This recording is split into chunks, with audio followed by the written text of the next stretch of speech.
హిందూ బంధువులందరికీ జై శ్రీరామ్.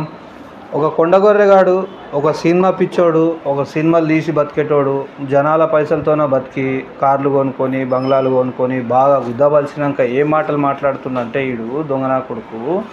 రాముడు ఎట్లా పుట్టిండు, ఏకపతివ్రతుడు, మళ్ళీ కృష్ణునికి ఎందుకు 1000 మంది భార్యలు, మళ్ళా మన వెంకటేశ్వర స్వామి తిరుపతిలోనే ఎందుకు పుట్టిండు, మళ్ళీ ఇదంతా దేవుళ్ళు ఎట్లా వచ్చిర్రు, ఎట్లా పోయిర్రు, వాళ్ళకి ఎందుకు ఇన్ని పెళ్ళాలు ఎందుకు, ఒకనికి పెళ్లి కాలేదు ఎందుకు, ఆంజనేయునికి పెళ్ళం ఎందుకు లేదు, ఇవన్నీ మాటలు చెప్పుడు కన్నా ఇగో ఇటువంటి కొండగోర్లు వస్తారని మన దేవుళ్ళు ముందే చెప్పారు అనమాట. ఒక్కొక్క యుగం మారినట్ల, ఒక్కొక్క తరం మారినట్ల కొండగోర్లు అన్నీ చేంజ్ అవుతుంటాయి. ఇటువంటి నాస్తికులు తయారవుతుంటారు.